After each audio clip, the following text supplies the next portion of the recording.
It's been over 44 years since the day gunshots shattered the peace of St. Peter's Square.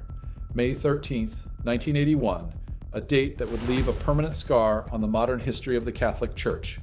Pope John Paul II, the spiritual leader of over 1 billion people, was struck down in broad daylight, right in front of the eyes of the world. Yes, he survived. But what truly happened that day? Was this just a lone madman acting on impulse? Or was it the tip of a much darker conspiracy, one that reached into the heart of Cold War politics, secret intelligence networks, and global religious power? Why did the shooter travel thousands of miles under a fake identity? Why were multiple governments named in whispered theories? And why, after all these years, do classified documents remain sealed? In this video, the curtain is pulled back. We dive into the facts, confront the conspiracies, and explore a mystery that still haunts the world. This is the untold story of the day the Vatican became a battlefield. Blood in the square. Pope John Paul II was waving to the crowd from his white Pope-mobile as he made his way through St. Peter's Square. Suddenly, 2 gunshots. The Pope collapsed. People screamed. Chaos followed. As security surrounded him, blood was already pooling on his robes. The Pope was rushed to Gemelli Hospital, slipping in and out of consciousness. He lost nearly 3/4 of his blood, and doctors fought for hours to save him. Meanwhile, the shooter, a 23-year-old Turkish man named Mehmet Ali Akça, was tackled by bystanders and arrested on the spot. But here's where the mystery begins. Mehmet Ali Akça. Akça wasn't just a troubled loner. He was an escaped prisoner, previously convicted for assassinating a Turkish journalist. Before the attack, he had sent letters warning that he would kill the Pope. But no one took him seriously. He traveled to Rome using a fake passport and planned the attack meticulously. He even mapped out escape routes. Akça later claimed he didn't act alone, but every time he was questioned, his story changed. Sometimes he said it was the KGB. Other times, Bulgarian agents, Islamist extremists, or even the Vatican itself. The Bulgarian connection.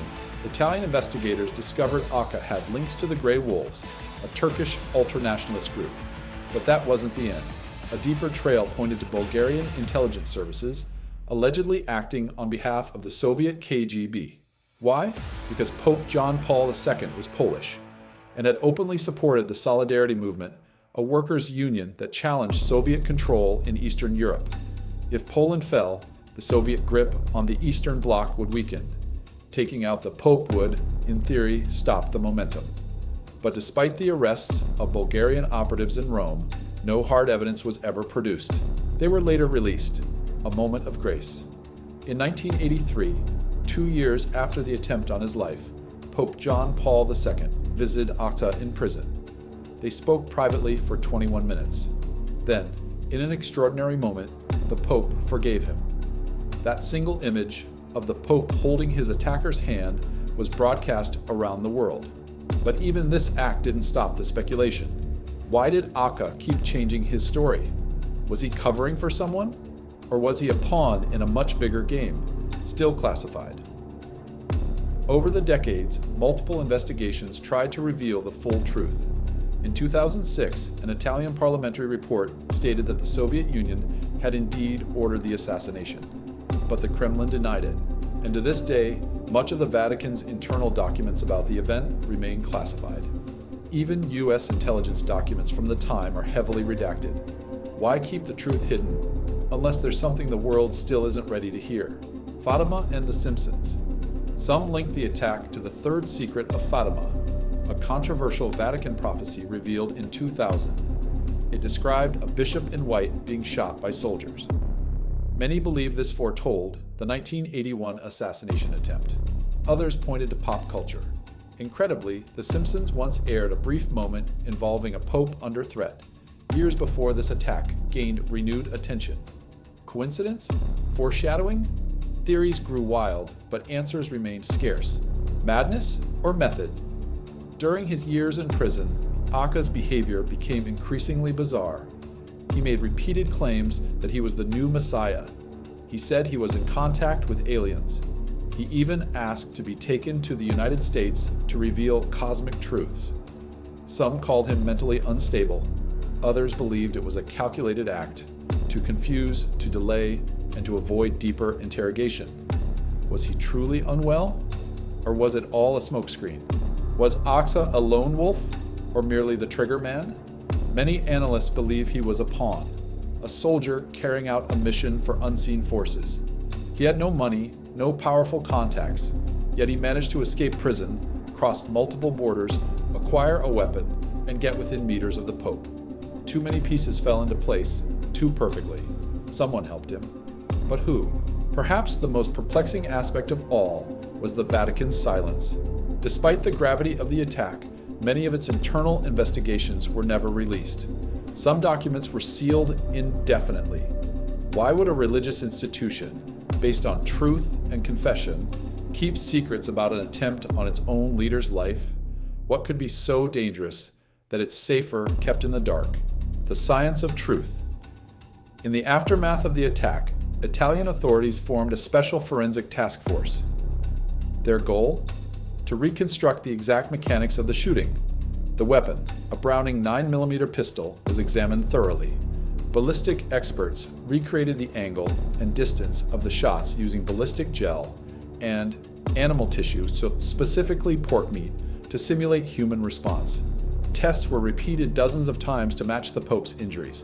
They also analyzed the trajectory of each bullet to confirm Acca's position and possible accomplices in the crowd.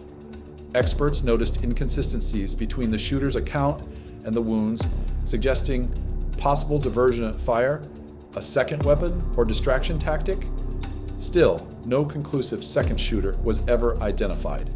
But the extent of the investigation proved one thing. Someone didn't want the truth to surface easily. The trial and the aftermath.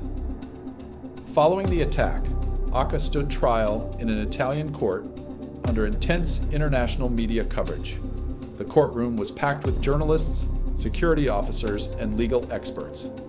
During the hearings, Acca gave cryptic and contradictory statements, claiming to be part of a secret organization, then denying it hours later.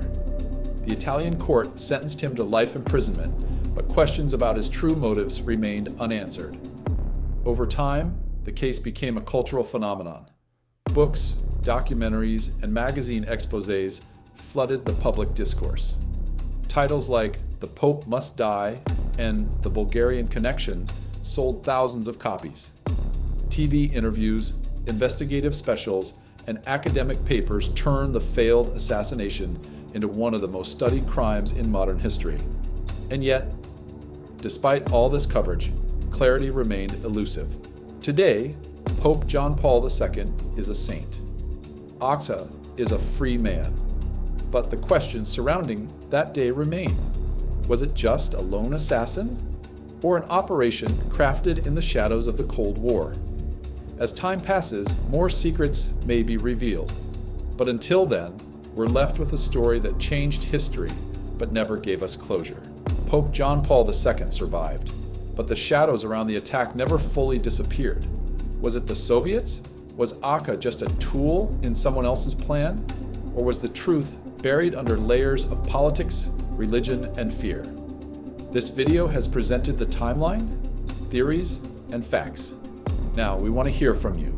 Do you believe it was just one man, or something far more complex? Leave your thoughts in the comments. Don't forget to subscribe, like, and share, because the more light we shine, the fewer secrets remain in the dark. See you in the next investigation.